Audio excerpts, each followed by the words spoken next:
Psalm 69. And I'll be reading from the NIV version.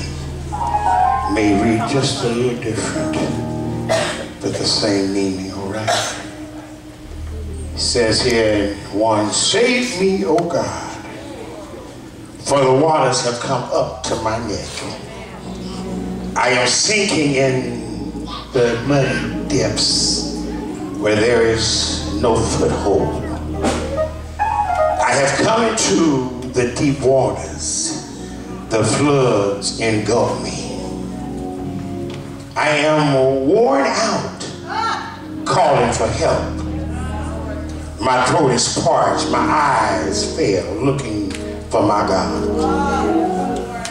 Those who hate me without reason outnumber the hairs on my head. Y'all want to talk to me? Many are my enemies without cause. Those who seek to destroy me, I am forced to restore what I did not steal. You know my folly, O God. My guilt is not hidden from you. Skip down to 8. I am a stranger to my brothers, an alien to my own mother's sons. For zeal for your house commissions me, and the insults of those who insult you fall on me. When I weep and fast, I must endure scoffers. When I put on sackcloth and ashes, people make sport of me.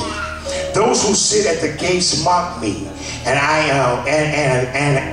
am a song of the drunkards. Y'all want to talk to me? But I pray to you, O Lord, in the time of your favor and in your great love, O God. Answer me with your sure salvation. Give God praise. Come on, give him praise for his word.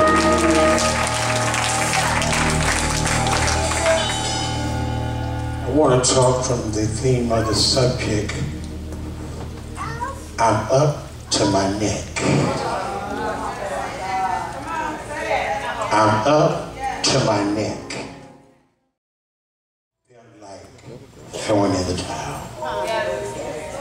Felt like walking out on everybody and never looking back. Have you ever felt like the weight of the world was on your shoulders and felt like nobody really understood what you were going through? Have you ever felt like that if you just began to talk to somebody, they would thought you were crazy if you told them everything? Have you ever felt like that I just need somebody that I could just let them have a glimpse of what I'm going through, because if I could allow them to transpose and transport themselves into me, they would be able to understand why I act like I act. Have you ever wanted to just come into a place and just start screaming for no reason, but people would think you crazy if you really did it? They wouldn't understand. I'm not screaming because I'm crazy. I'm screaming because I'm free. Y'all don't want to talk to me. Have you ever been in a place, Mary, where you just wanted some relief and you could not find no relief nowhere? You went to the mall, there was no relief in shopping. You went to the doctor, you couldn't get enough medication to medicate you from all the pain and the hurt that you were going through. You went to a friend and they couldn't tell you enough good stuff to make you even feel like you were who they said you were. Have you ever felt like that you needed somebody and couldn't find nobody that was there for miles around?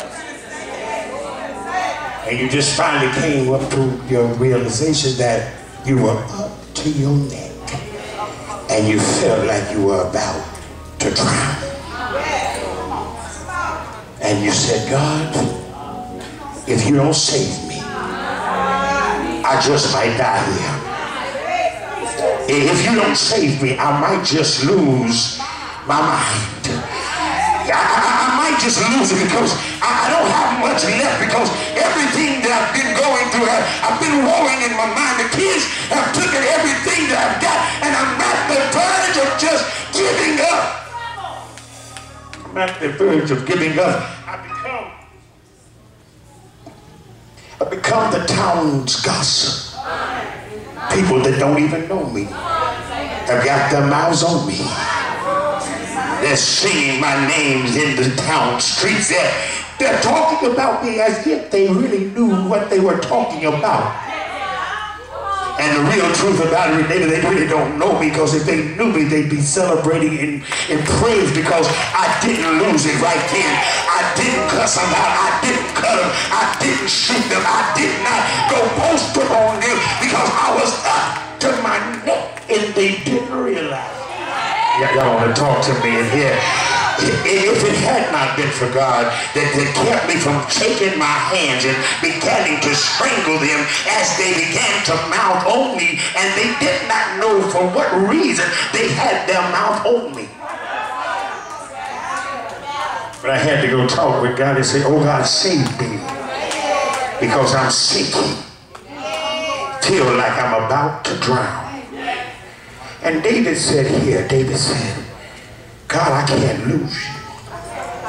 Because if I lose you, God, I don't know what might happen to me.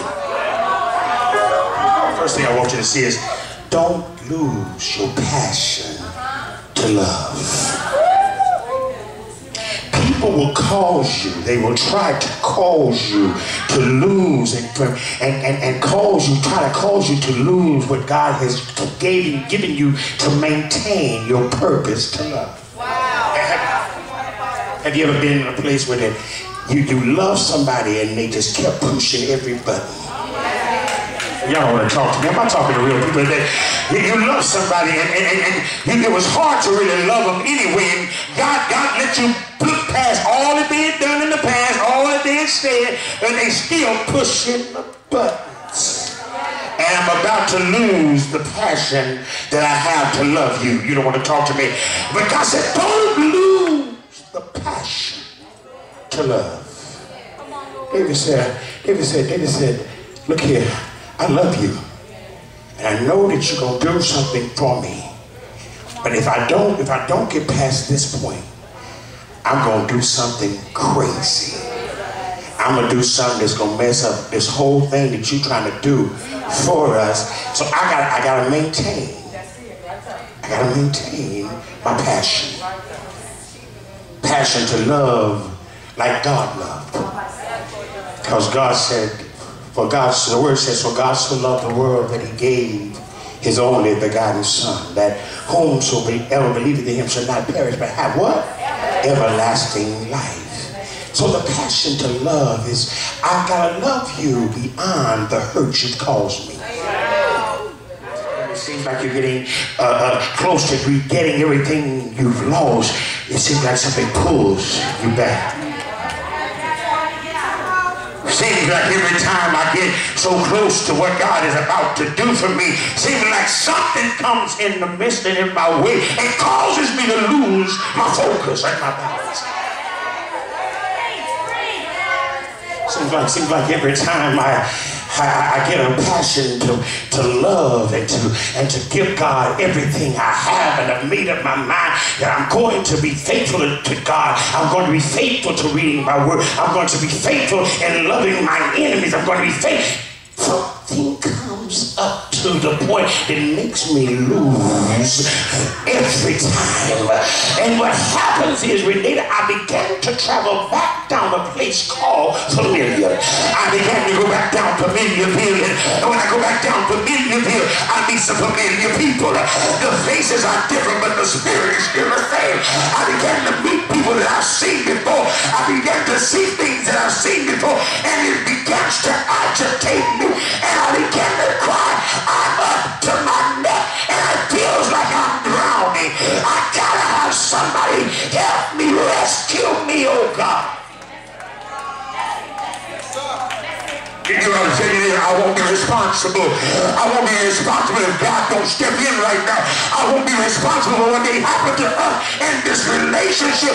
But if God continues to allow me to love you, even in the midst of you trying to kill me, even in the midst of you trying to poison my name and you having your big old glass of haterade, you want to tell him, go ahead and pour it out and get you some congratulating aid. Because I'm up to my neck right now. I'm up to my neck. And I don't know how to get out of where I'm at, so I can't lose my passion to love. And folk make it hard to love them. Folk make it real hard to love them because when I would do good, evil's always present. When I would make up my mind to say that I'm gonna do better this time. I ain't gonna get mad as quick as I used to. Oh, come on. I'm not gonna cuss them out like I really would cuss them out. And you know, when you begin to cuss, you get a whole new vocabulary of cuss words. Oh, y'all ain't like y'all don't cuss in here. Some of us just cussed somebody out before we got to church. Some of us was cussing, you know. I told you were up to your neck. I'm up to my neck.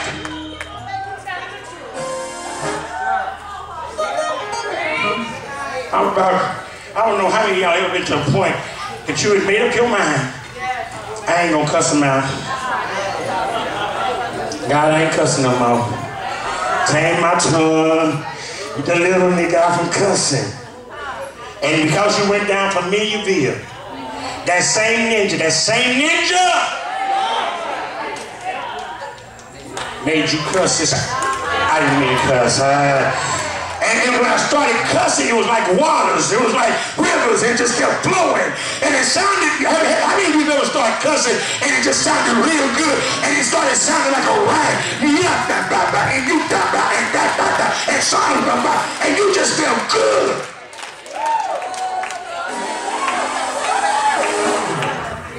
But what they failed to realize was, I'm up. Over the Bible. We don't have a sister. We don't have enough sisters studying, show ourselves approved, writing about the word of truth. We taking somebody else's word for. We gotta say, no, baby. I've got a prayer life, and I'm maintaining my prayer life. You can't separate me from the love of God. I'm not gonna let nothing come between me and my God. You hate on me because you don't know what I've been through. You hate on me because I love God. That's why they hate you. That's why they hate you. That's why they really hate on you, because they mad because you love God. And if you sold out, you're not a hoochie mama no more. You're not a homosexual no more. You're not got that perverted spirit no more. You've been delivered. You've been transformed by the renewing of your mind. And they mad.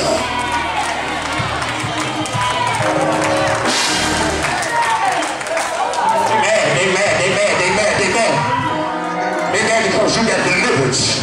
They mad because, and guess what? I didn't get delivered overnight. It was a process. I might have failed. The Bible says a just man falls 7 times. 7 is the number of completion. So let me have my 7th fall, because God get ready to complete some stuff. God get ready to complete some stuff in me.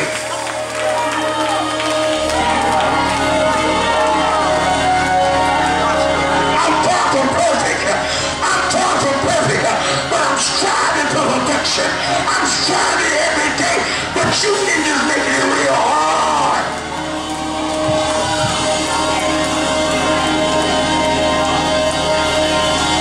I maintain a passion to love.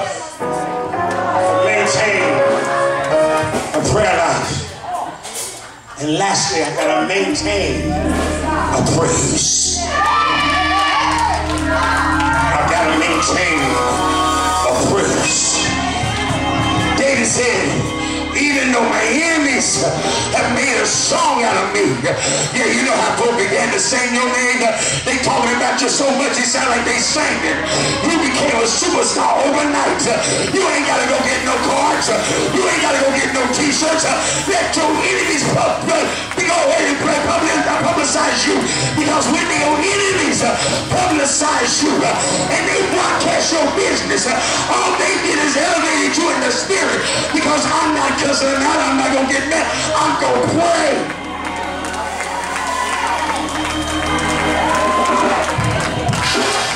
this, watch this. So I maintained my passion to love. I maintained my passion to pray. And now I gotta maintain my praise. I gotta maintain my praise. Now, really, this is right. When God gave me this one, it really messed me up because I said, God, how can I pray? How can I praise with all this stuff that's up to my neck? Praise. Don't hate because I got a right to praise Him. Don't hate because I got a reason to praise God. You don't know where He delivered me from. You don't know what I was facing. But God, He rescued me.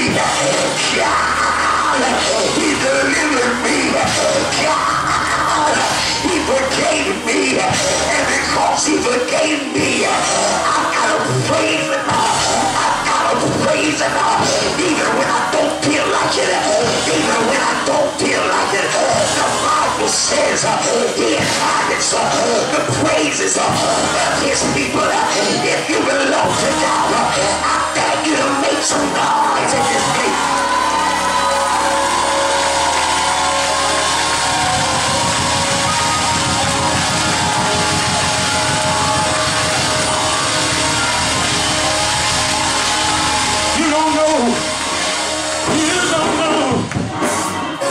My story, because if you knew my story, you'd be praising Him with me. You'd be praising Him with me, because I almost lost my mind. I was on PCP. I thought I was going to be the next governor of Oklahoma, and God had to deliver me. God had to rescue me. God had to take me out of a selfish place. You don't know my story. If you knew my story, you'd be dancing with me because they offered me life without the possibility of parole. They offered me 45 years, but nobody but God opened the doors. Get my praise. I was in my cell. I was praising God in my cell, minding my own business, and the jailer said, Patterson, fucking jump.